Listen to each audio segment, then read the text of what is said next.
Olá, tudo bom? Então a gente vai falar agora sobre sub-regiões nordestinas, mas é importante dar um disclaimer para vocês. Essa aula é a aula 2 de 1.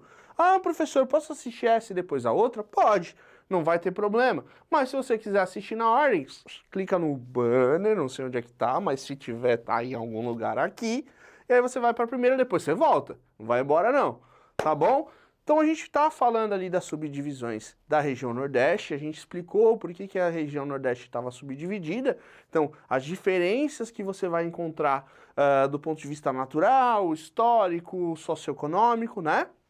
E aí agora a gente está falando das duas áreas de transição ali da região Nordeste, né? Das sub-regiões nordestinas, começando pelo Agreste. O Agreste é muito importante, embora seja uma área de transição, é uma área de grande ocupação populacional também. E ele fica exatamente na transição entre a zona da mata, certo? E o sertão. Ah, professor, zona da mata e sertão é na outra aula? É, tá? Então, a zona da mata e o sertão, então o Agreste ele vai ter uma parada muito legal que é o seguinte, ele vai estar subdividido pelo que a gente vai chamar de Planalto do Borborema. Então é uma grande formação, tá, de serra, ou Serra da Borborema, Planalto da Borborema, que vai cortar de norte a sul. Então ela divide muito claramente as duas sub-regiões, Zona da Mata e a região do Sertão, e aí esse Agreste está no meio, também subdividido pelo Planalto da Borborema. Então ele tem de um lado, que é o lado do oceano, ele tem um lado úmido, certo? Do outro lado, que é o lado do Sertão, ele vai ter um lado seco. Então o Agreste ele apresenta as duas características climáticas. Isso porque o Planalto da Borborema dificulta a passagem das massas úmidas do oceano. O Planalto da Borborema teve uma importância histórica muito interessante. Essa região também da região Agreste. Por quê? Sub-região Agreste. Porque durante o período canavieiro existia uma lógica de produtividade e uma lógica de ocupação do espaço.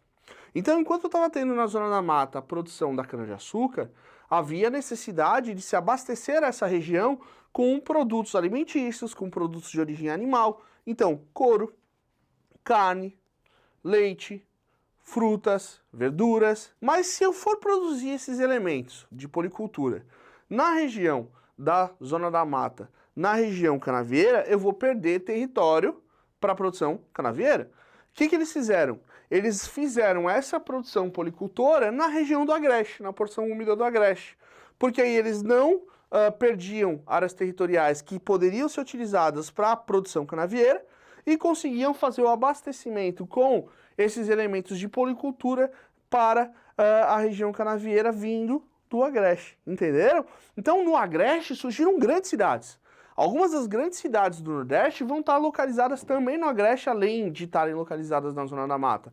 É o caso de Campina Grande, é o caso de Arapiraca, de Feira de Santana, que são cidades grandes e que surgiram a partir dessas atividades econômicas. Lembrando que Campina Grande, por exemplo, hoje é uma grande referência turística na região Nordeste por causa da festa junina, né? O São João de Campina Grande, o São João de Caruaru, eles brigam para ver qual é o maior, eu não vou dizer aqui porque eu não sei, então nunca fui, mas sei que tem essa disputa.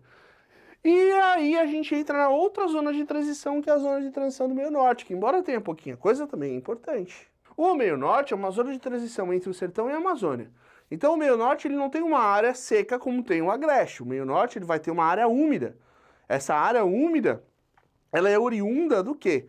Das massas de ar que vêm da Amazônia, fazendo com que essa região esteja bastante úmida. E que tipo de vegetação vai aparecer? Vou dar uma dica para vocês. Mata dos cocais. Se é cocal, tem que ser coqueiros e palmeiras. Ah, professor, Palmeiras, o melhor time do Brasil? Esse. Mas seguindo. Arthur, vão me xingar muito nos comentários. Ó, seguindo, tá? Aí, olha só, brincadeiras à parte, aqui é a região onde você tem o desenvolvimento desses coqueiros e palmeiras, não o time, mas a planta, certo? E isso aqui é fundamental para essa área. Por quê? Porque a atividade econômica prioritária dessa região é o extrativismo. Mineral, professor? Não, vegetal. Então, extrai-se dessas vegetações tudo aquilo que eles precisam. É o caso, por exemplo, da carnaúba, chamada também de árvore da providência. Senhor, providência é uma palavra muito difícil, tem um outro nome? Árvore da vida. Ela pode ser chamada também de árvore da vida. Por quê? Porque dela se utiliza praticamente tudo. Das folhas se faz cera, da casca se faz lenha e se faz artesanato, da palha se faz artesanato, do fruto se faz óleos. tá? Então, basicamente, se utiliza tudo dela, por isso ela é chamada de árvore da vida. Carnaúba, babaçu são duas espécies importantes dessa área. Inclusive, aqui vem um novo assunto. Há um pouco tempo atrás, o Enem cobrou sobre populações tradicionais, e muitos dos nossos alunos escreveram sobre indígenas, escreveram sobre populações ribeirinhas, mas poucos lembraram, por exemplo, da população da região meio-norte, também chamada de Mata dos Cocais.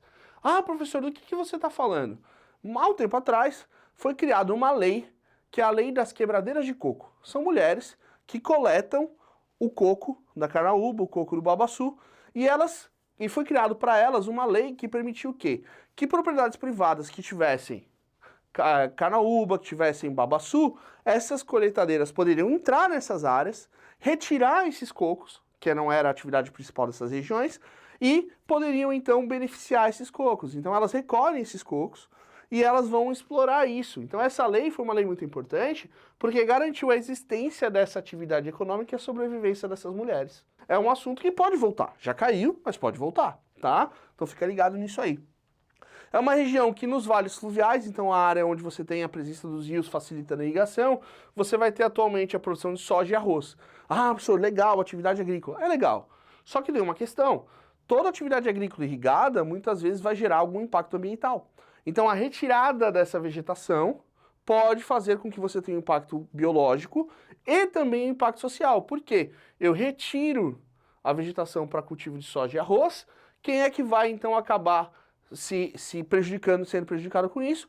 As populações tradicionais que não vão mais poder fazer a coleta e o extrativismo ao qual elas estão acostumadas. Com isso, a gente encerra essa parte das sub-regiões da região Nordeste, mas é importante então que você assista as duas para ficar com o assunto bem completinho. No mais dúvidas no comentário, eu tô com saudade de falar com vocês, dá um alôzinho para nós e a gente responde assim que a gente vê o seu comentário. Um beijo grande no coração, foco nos estudos, vamos junto até o dia do Enem. Beijinho.